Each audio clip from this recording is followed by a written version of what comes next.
the Madman! Welcome to the top cards of Custom Hearthstone week of April 27th. Let's start with Fiendish Tactician.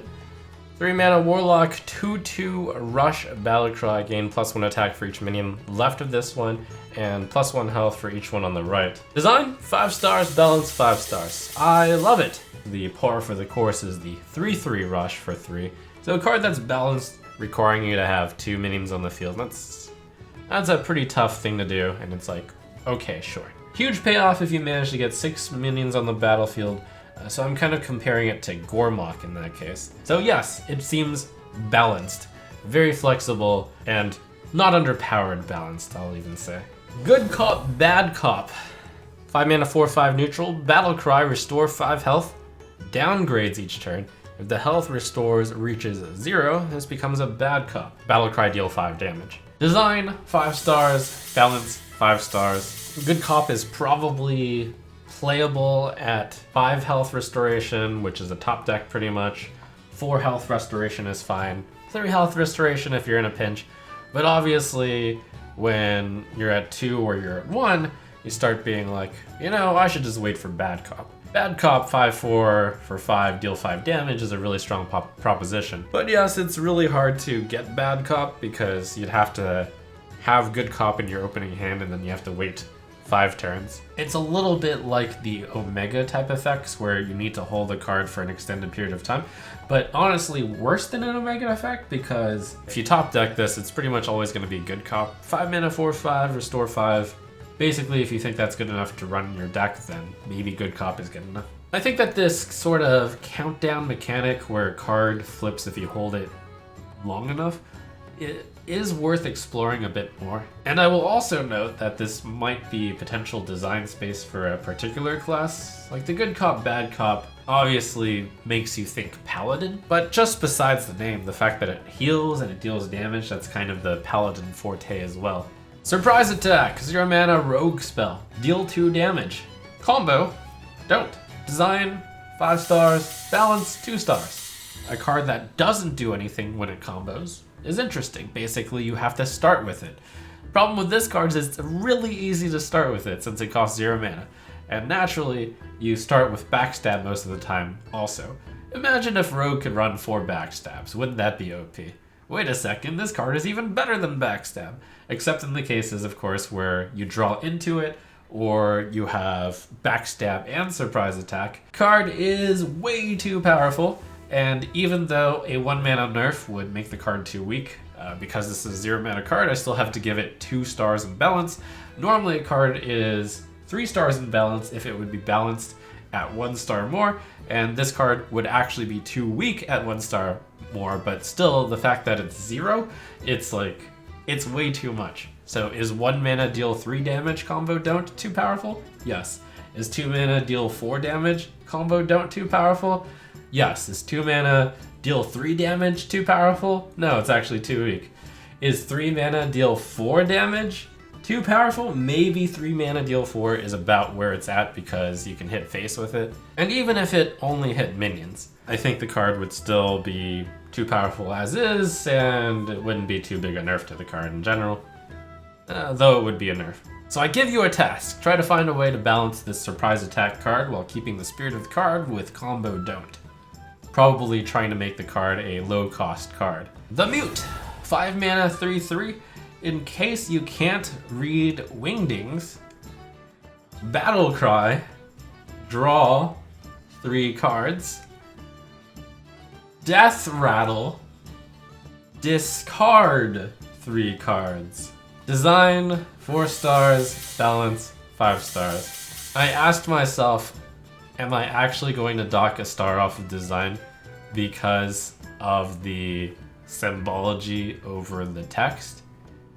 And yes, I'm going to dock a star on that. Obviously, the card was upvoted because of the symbology, but I mean, you're just being cute. But really, Hearthstone would never do this. Maybe in some sort of adventure. Talking about the card though, as a 5 mana 3/3, draw 3, Battlecry, and then discard 3, Death Rattle balanced.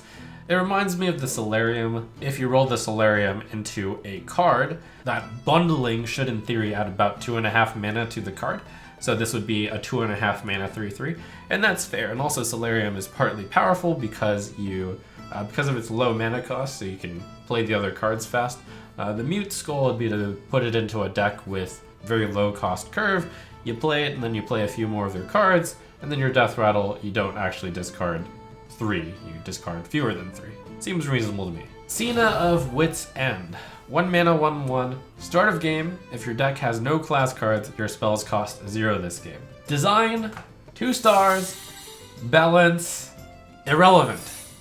Not available. So let's talk about this one. This is one of the cases of extreme flashy game design where you try to create a card which makes the players go, wow, how do I break Cina of Wits End? Arcane Dynamo. You play that, you discover a spell that's higher, it costs 0. Wow. Is that overpowered? Well, no, because your deck has no class cards and is a piece of trash, pretty much. Super trash legendary, unless it isn't. Someday, maybe there's going to be some way to, with neutral cards, discover spells that are really high. And yes, there are other cards besides Arcane Dynamo that find spells.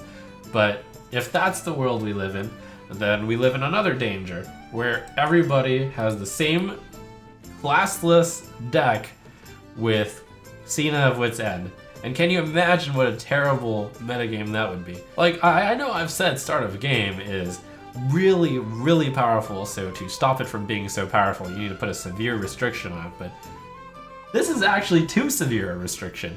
It's really not fun to play a deck with no class cards whatsoever. So Cina of Wits End has a problem of it's useless and it's bad, and if it were to be good, that would be incredibly bad for the game. If you somehow manage to consistently find Archmage Antonidas and another spell under the effects of Cina of Wits End, you would just win the game also, but obviously there's no easy way to do that in a neutral-only deck. Unless there isn't. Here we've got some lackeys. It's been said by the Hearthstone team that there will be more lackeys printed, so these are not actual cards that you would be able to collect, but the design intent is to have these be lackeys that can show up as well in the future. And we have Cocoons Lackey, 1 mana, 1/1, Battlecry, deal 3 damage randomly split between all enemies. Nizas Lackey, 1 mana, 1/1 of course, Battlecry, add a random Death Rattle minion to your hand. Yasharaj's Lackey, 1 mana, 1/1, Battlecry, draw a minion from your deck. Yogg-Saron's Lackey, 1 mana, 1/1, Battlecry, add a random spell to your hand, it costs 2 less. Design, 5 stars, balance, 4 stars. For the most part, they're all pretty flavorful and adhere to their respective god. Cthulhu's Lackey, cool, pretty straightforward. Nizas Lackey, add a random Death Rattle minion to your hand. Sure, it makes sense. A little bit on the weak side, honestly, compared to discover a spell. So perhaps discover a Death Rattle minion. Yasharaj's Lackey, draw a minion from your deck. Draw a minion from your deck, it gets to be a little bit powerful. Minion in your deck is usually a little bit better than discovering a spell, but not too out of control. Yogg-Saron's Lackey, though, this card's a little bit busted. So instead of discovering a spell, you not only add a random spell, it also costs 2 less. That's a little bit overdoing it. Yes, you lose the benefit of discovering over a random spell, but most spells will be quite good at a 2 discount. It's possible that it's as easy to fix as it costs 1 less. In fact, sure, we can give it a pass at that. The Figured Brawl has shown us that random spells at a discount are pretty mad on average. Are you kidding me? That's not a baseline to look at. You're up against like a raid boss with 4 mana 7/7s in that deck. Anyways, where was I? Action figure. Hunter spell, 1 mana. Discover a mech, it costs 3 less but has 0 attack. Design, 5 stars. Balance, 4 stars. I had a tough time rating the balance on this one, and I wasn't entirely sure about giving it a 5-star on the design process also. Given that as a hunter card, you're 3 times as likely to discover mechs that are in the hunter class. And that's problematic because cards like Venomizer and Spider Bomb exist. There's also a few pretty strong ones to get, like all the magnetized cards become a very big buff for cheap. You could even just discover good Death Rattles. You're playing Mech Hunter anyways, and you would be magnetizing cards onto those. So with the current action figure, I do believe It's hard to say without playing it, but I do believe that all the mech hunters would play it and it would be a strong card in that deck, and that is too dangerous, which is why the balance of this I have it as overpowered. But it does have the problem where at 2 mana, it's way too weak. Perhaps it's as easy as 1 mana discover a mech, it costs 2 less but has 0 attack. I also fear that that's quite too weak. So ultimately I shrug and just have to think about how cool the unpowered Steambot Dream is. Sensei Wu, 3 mana, 1/5. Only 1 minion can attack each turn. Legendary. Design, 3 stars. Balance, 3 stars. Because it has a really big effect, I don't believe it should be costed 3 mana. This is the type of card that is a huge game changer, and I don't think that cards that break the rules of Hearthstone this drastically should ever cost less than 6 mana, let's say. 6 mana is kind of the point where you can start seriously breaking the rules of Hearthstone. Main problem with this card is you have a taunt minion on the board, and then you play Sensei Wu, and that actually just shuts out lots of decks. Like, imagine you're a poor innocent zoo, and your opponent's got a Zilliax and a Sensei Wu in play, which they just played. The Zilliax still has Divine Shield. You only have minions, like, you use your minion to attack the Divine Shield, and the opponent's like, ha ha ha. Yes, that's an extreme example, but yes, decks can get shut out when they focus just on minion versus minion combat, and that's what Hearthstone is designed around. So it's bad design to have a card completely shut down minion versus minion combat this hard on a pretty tough minion, Sensei Wu with 5 health. This early on 3 mana. Like, even picturing just something as simple as Mirror Image plus Sensei Wu, that could be up to 3 attacks before they can deal with Sensei Wu. So as stands, the card is too powerful. What it should be is raised to like a 6 mana, 7 mana, 8 mana type card. We've seen what happens when you play like a really big game-breaking effect on a low-cost minion. Magic Carpet, which actually really surprised people, to be honest. It surprised me.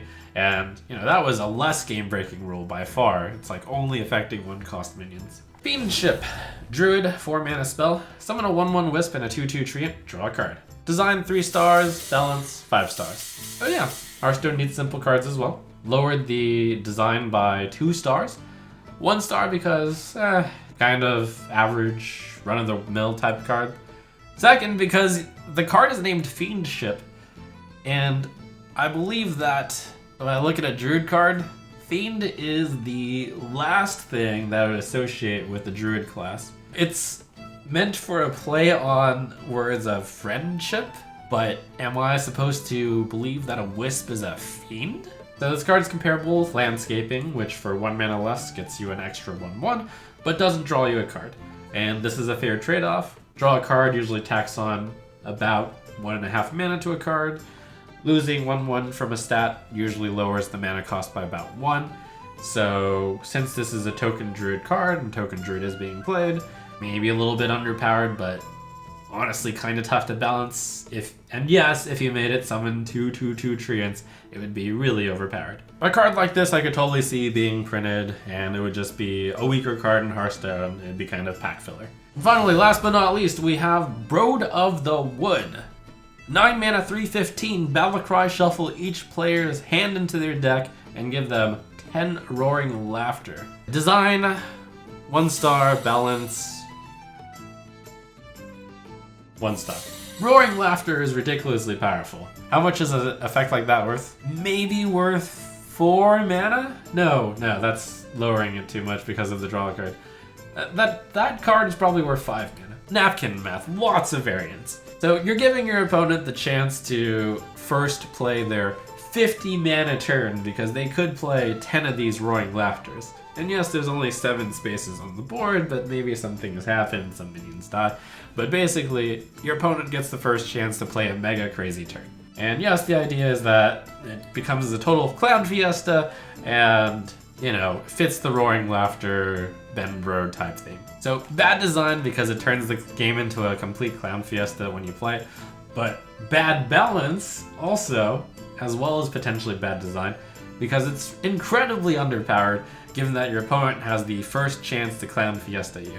And then basically you have the chance to clown fiesta them back by playing your random spells of Roaring Laughters, hoping you get a board clear And if you get a board clear, then you get like some huge random minions.